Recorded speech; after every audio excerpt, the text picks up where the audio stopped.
keutamaan salat tahajud menurut ajaran Islam.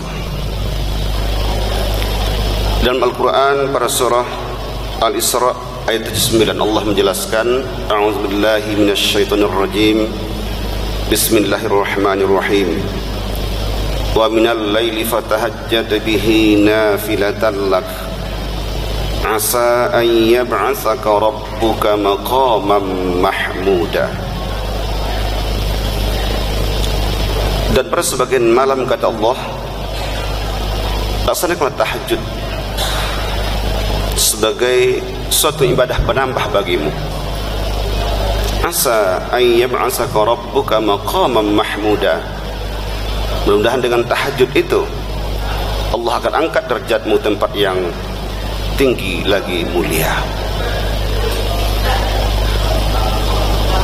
Salah satu solat sunat yang disebutkan dalam Al-Quran adalah solat tahajud. Itu artinya bahwa tahajud sangat-sangat dianjurkan oleh Muhammad Rasulullah.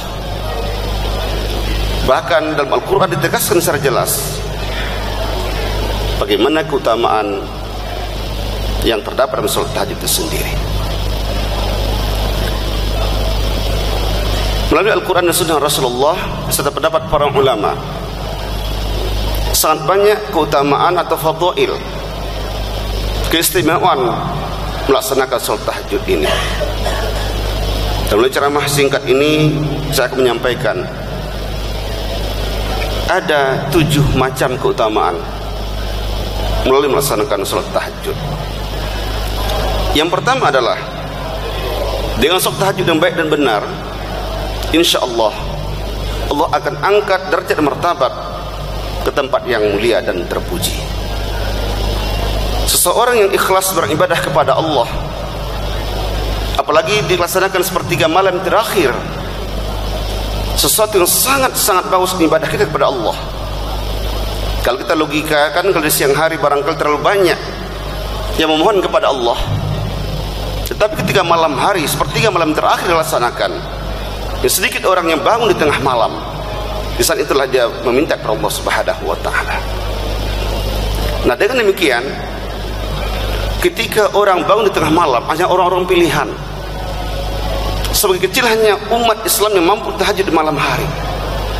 Nah, oleh karena itulah ketika orang dengan sadar ikhlas terus melaksanakan ibadah dengan baik, terus tahajud di malam hari ini, insya Allah Allah akan angkat derajatnya ke tempat yang mulia dan terpuji. Yang kedua adalah tahajud merupakan salat sunat yang paling diutamakan. Sekian banyak salat yang dianjurkan oleh Muhammad Rasulullah. Juga dalam Al-Quran ditemukan bahwa salat tahajud inilah yang terdapat dalam Al-Quran, dan kemudian juga terdapat pada salat duha. Karenanya kenapa dikatakan merupakan salah satu salat yang dianjurkan oleh Muhammad Rasulullah? Karena memang salat ini sangat-sangat dilaksanakan oleh para anbiya. Bahkan juga istilah tahajud sendiri dijelaskan dalam Al-Quranul Karim. Oleh karena itulah dikatakan tahajud salah satu salat sunat yang paling diutamakan oleh ajaran agama Islam kita yang tercinta ini. Bapak Ibu yang kami muliakan, yang ketiga, tahajud juga dikatakan sebagai salah satu keutamaannya dapat menghapus dosa kepada Allah Subhanahu wa ta'ala. Ketika kita rajin beribadah kepada Allah, bangun di tengah malam, istighfar kepada Allah, minta ampun kepada Allah dengan setulus hati kita, maka insya Allah ini sangat memberikan peluang kepada kita. Dengan kekhusyukan dalam beribadah dan berdoa itu, Allah akan ampuni salah dan dosa kita. Hanya orang yang sombong sajalah yang tidak mau minta ampun kepada Allah Subhanahu wa ta'ala.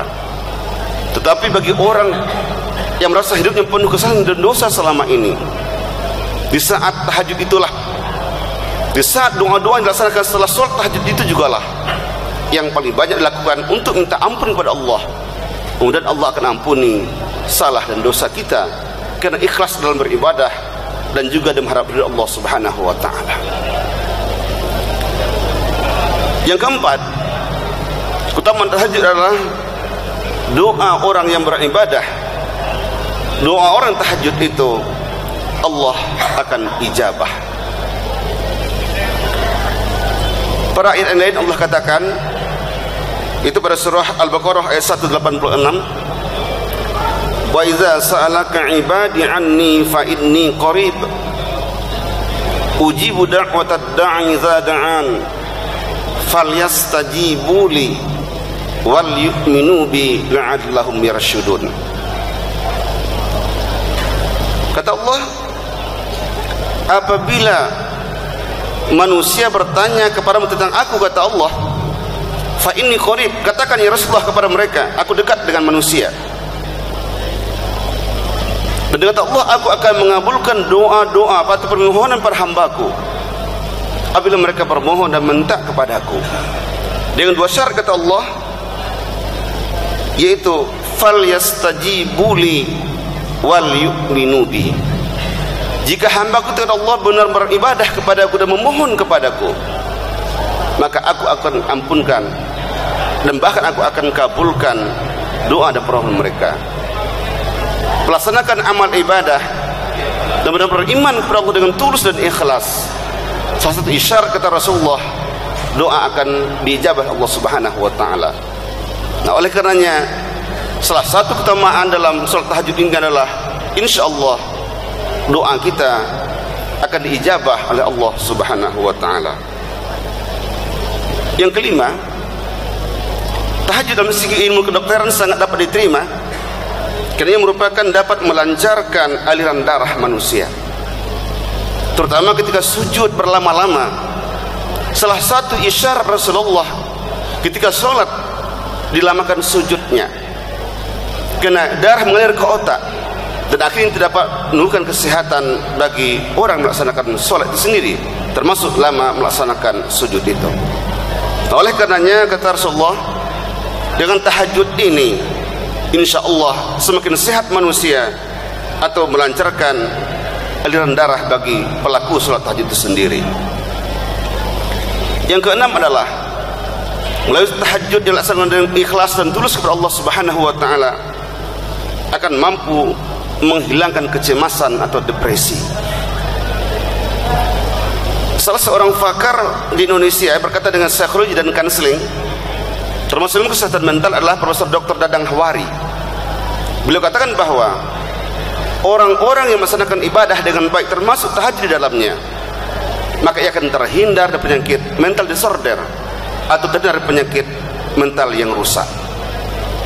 Nah, karena itulah ketika hamba Allah bangun di tengah malam melaksanakan tahajud dengan baik dan ikhlas kepada Allah Subhanahu wa taala, maka amal ibadah yang dilaksanakannya itu akan mampu memberikan sinar kehidupan bagi dia dan termasuk menghilangkan kegelisahan dalam hidup dan kehidupan kita. Ketika ada satu persoalan, bukan mengadu sama orang lain, bahkan bukan kita lari ke dukun minta pendapat kepada mereka, tapi laporlah, mengadulah kepada Allah Subhanahu wa taala di tengah malam tadi. Yang paling tepat adalah ketika melaksanakan salat tahajud itu. Demikian juga apa yang disampaikan oleh Profesor Dr. Zekeh Derajat dalam buku Ilmu Jiwa Agama. Beliau mengatakan ada 3 keutamaan agama bagi manusia, atau ada 3 fungsi agama bagi manusia. Pertama adalah agama dapat memberikan bimbingan bagi kehidupan manusia, atau sebagai guidance, pembimbing, petunjuk dan pemberi arah ke dalam manusia. Yang kedua adalah manusia ketika beragama, agama dapat menolong dalam kesusahan dan penderitaan hidupnya. Kita ada suatu masalah, satu problem yang dihadapi oleh manusia, maka banyaklah baca Al-Quran, mohon kepada Allah untuk mencari solusinya, serta berusaha dan berdoa, insya Allah akan dapat teratasi. Oleh karenanya, agama salah satu cara, kata Zakir Derajat, untuk menjadikan manusia survive dalam kehidupan ini. Dan ketiga adalah agama juga dapat meneramkan batin manusia. Dalam Al-Quran juga dijelaskan oleh Allah dalam Al-Quran pada surah Ar-Rum ayat 28, ala bizikrillah tatma'innul qulub. Ingatlah, kata Allah, dengan zikrullah dengan membaca kalimat-kalimat yang suci, berzikir kepada Allah, ingat kepada Allah, membaca Al-Quran, solat dan sebagainya, insya Allah akan menjadikan hati tentram dan jiwa lapang serta jiwa yang bersih. Oleh karenanya tahajud salah satu upaya kita untuk dapat menghilangkan kegelisahan, kegundahan dalam kehidupan ini. Dan terakhir, yang ketujuh adalah tahajud salah satu kunci untuk membuka surga, mudahnya umat Islam, orang-orang iman masuk pada surga Allah sebagai balasan bagi orang beramal ibadah di dunia ini.